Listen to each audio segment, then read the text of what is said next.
So they banned my account on TikTok. I don't know why. I didn't do anything but do songs on there that were, whatever. But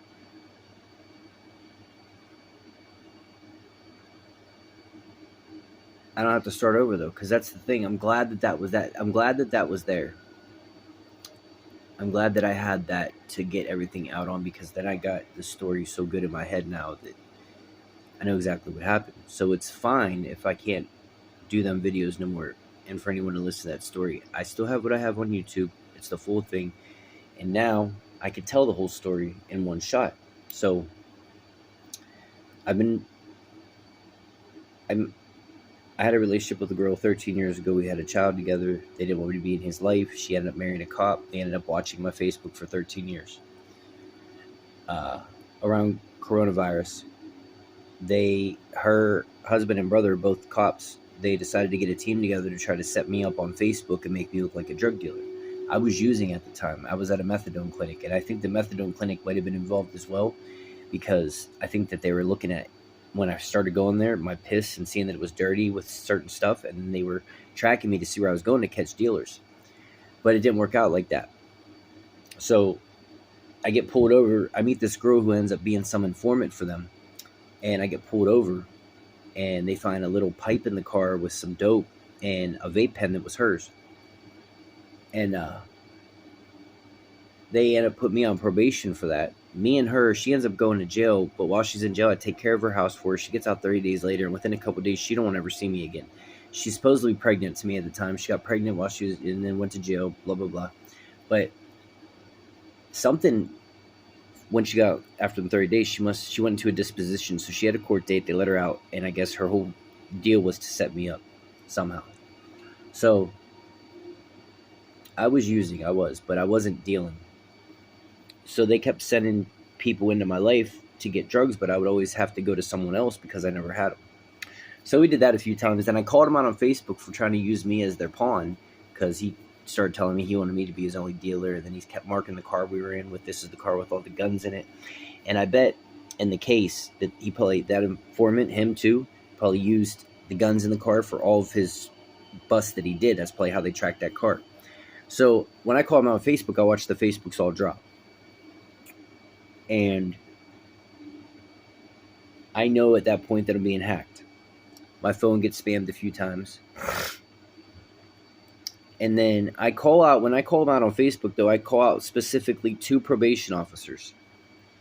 I'm on probation at the time, and I call them 2 out on Facebook for trying to set people up. I said they're using other people's accounts, and they're trying to set people up. And I'm sorry, I got this game going here too. So I realized when I tell them that they're trying to set people up on Facebook, they're using other girls' accounts and letting them stay out of jail as long as they can use their accounts and stuff. And that's all I pretty much said, but I knew it was going on, So they get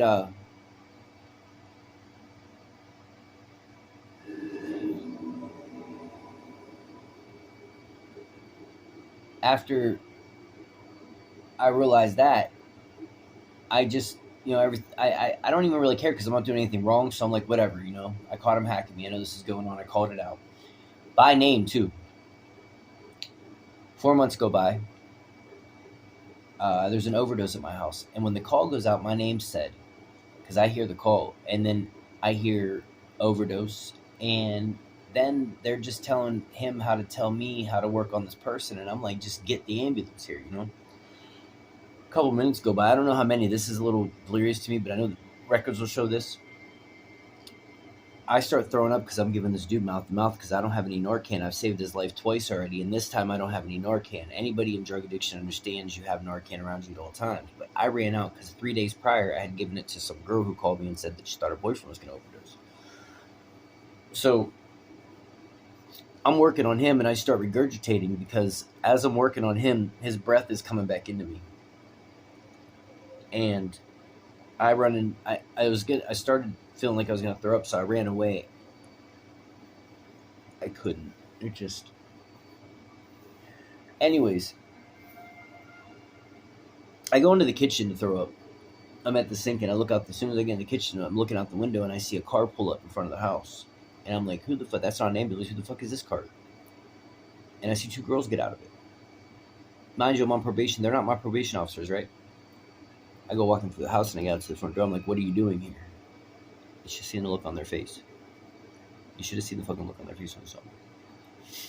So I'm like, oh shit, you think this is me? We need to save my friend. They don't care one bit. They don't care one bit about me having to do whatever.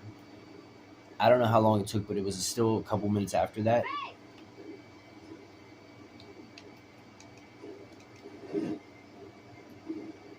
And the ambulance shows up, cop shows up, and all of these probation officers. Now, mind you, why did they even come, right? Why did they even show up, right? So I don't say anything. They tell me that they need a urine. I give them a urine that I know was clean. I'm standing there and they're talking. I'm watching them. They're asking me about drug use and all that stuff, and I'm like, this has nothing to do with this kid right now. I have nothing. My life has nothing to do with an overdose in my house right now, right? None whatsoever, right? I didn't have anything on me. But they take this urine off me, and she's standing over by the door, and she looks at the other girl, and she's like, it's light, but I'm going to go with it. And I immediately see that. I'm like, what's light? Now, before I gave her that urine, though, she kept coming in and out of the room, and she wouldn't stop bothering me while I was giving this cop the statement. That's how scared they were. This all makes sense. Like, the cops taking my statement. She keeps coming in. Can you pee now? Can you pee now? And the cop's like, what is wrong with this bitch, right? So I'm just like, I don't know, man. She wants a urine bag. They end up telling me that they're saving my life and they're going to take me to jail because this happened. They're like, we're going to save your life. We don't know if we're going to be able to save him, and just come with us, And they're telling me my urine's dirty. So, I mean, I'm like, okay. I'm mad, but I'm like, okay. They have him in the ambulance now. I don't know if he's dead or alive yet. We're on our way out to the jail, and I'm not talking much, but I remember we got about 3 miles from the house, and I was like, is he okay? And they're just like, no, he didn't make it. I didn't say anything else for the rest of the trip, pretty much. As we almost got out to the jail, I say out loud because I wanted to start saying things about what was really going on in my head. So I'm like, shut up. Shut the fuck up, Shane. I say it like, I'm like, shut the fuck up, Shane. But when I say shut the fuck up, the two girls that are taking me out to this jail, they're like, oh, I thought he was talking to me. Tell me to shut the fuck up. Tell me to shut the fuck up. I'm like, shut the fuck up, bitch. Like, I couldn't believe that they were okay with what they tried doing. They literally, I called them out on Facebook. And they showed up at my house. Because they thought I was the one. They thought I was the one overdosing. So now we go to the ex with the cop, right? So when I catch them Facebook, I call the probation officers and all the other people involved in that, right? I don't even have my ex and her husband involved in this yet. I go to jail. I go to this rehab. I get out. I do all my paper. I'm never dirty once, right? Mind you, all this I already know is happening. Or this is already going on, right? And he's passed away now. They tried telling me that I had something to do with it. They took my phone, had a warrant for it. I'm like, good, take my phone, let me the fuck out. They still didn't because they had to get their story. This all makes sense. They had to get their story straight. So they sent me to this jail. Then they sent me to this rehab. I'm in there for a total of 60 days. I get out. I have nowhere to go. I'm homeless. I go to a friend's house, stay in their basement for a while. I go to another friend's house after that, and I have a little room to stay in. Then I finally got my own car, and then I got my own place now. But I had to rebuild. It took me a year to do that, over a year. So the whole time I know what's going on, with that situation. They were trying to take me out because I called them out on Facebook, and they didn't want their investigation or what was going on to get blown. So, plus, now, I'm doing my probation thing. I get off. They put a whole extra year, revoke me, and put a whole another year on me to watch me. I get off probation September of last year. My mother, who was murdered 23 years ago, because that's a part of this too. When they take me in for the interrogation to talk about the kid overdosing, first they try blaming me, and I'm like, if you want to play that card, we can. I didn't even say nothing about anything yet, right? Then I tell them the very last time I seen them in total 3 times, 4 times, because they came to my place once. The DA and my PO came together. I was scared to say something because of how connected they were. I was afraid that they would try to twist this shit on me, like it already had happened, right? So I'm scared. I don't say anything, but I know what's going on in my heart. So the last time I see him, I already know about the Facebook shit, but I don't say nothing to them. I haven't. I never have yet. And because why play? Why? They already don't play dumb. We already know. You know that I know. You know. But they did. They played dumb with me. They're really good. They're really good at playing dumb. So when the last time I go in to see him, I'm like, listen, you guys tried to put me on this case. You tried making it look like I did it, and now you are going with what you're going with, and you fucked this whole thing up. You fucked this whole case up. I said my mother's case too. My stepdad killed her. I told you guys years ago that he did it. Told me he did it. Blase, blase. I leave there. I get on Facebook and I talk about it. I go 2 days later to the police department in Warren, where my mother was found murdered. Excuse me. And I go inside and I'm like, hey, can I have the paperwork for my mother? You know, I tell my name. They say to me, oh, we're sorry, sir. Someone just came and picked that up. So I'm like, okay. I wonder who that was. And I had just told these detectives 2 days prior about that, about how I felt about that. So I go in and sit down with the detective and I tell him exactly what I know to be true. And I've told these guys a couple times this though. I'm like, why am I having to retell it again? I tell them that if my stepfather's DNA is on my mother, then he did it because he wanted her dead. And they're like, well, why can't his DNA be on her? I'm like, oh, he told everybody he wanted her dead and he shouldn't have been nowhere around her.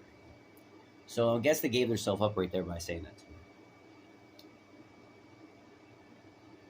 They take the paperwork and the information and they go talk to my stepdad and tell them what I've told them. Again, they're actually being serious about it this time though, because they know they fucked up some cases, right? They leave and he kills himself. So now we got 2 people dead, right?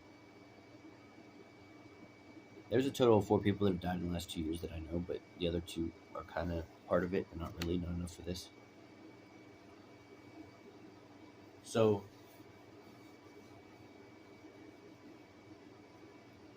that was February. My stepdad killed himself. Now right around the same time though, January 28th, my mother's birthday. God bless. I miss you.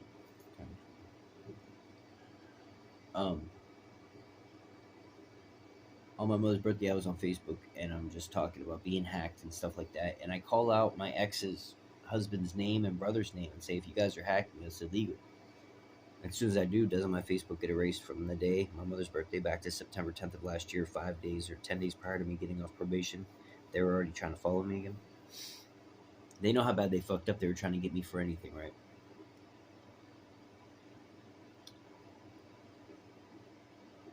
So when I call out their names though on Facebook and my Facebook gets erased, I now know that it's my ex and her husband and boyfriend having something to do with this. I filed a lawsuit against Facebook. I'm in the class action lawsuit, but there's another lawsuit too pending that I have. There's a couple things I gotta do for that one. But so out of hate though, because they don't want me to be a father, they try to make me look like this horrible bad person. I don't think I am, but never judge a book by its cover, right? So now I know for a fact, and I have all the names of the people.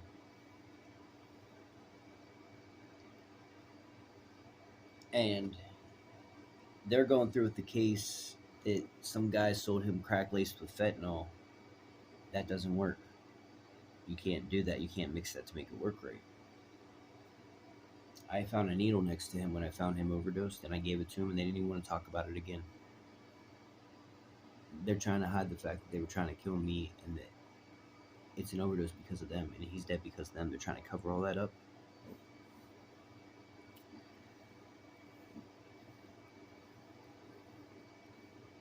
So yeah, I got my story straight. I got all my ducks in a row now. I'm good.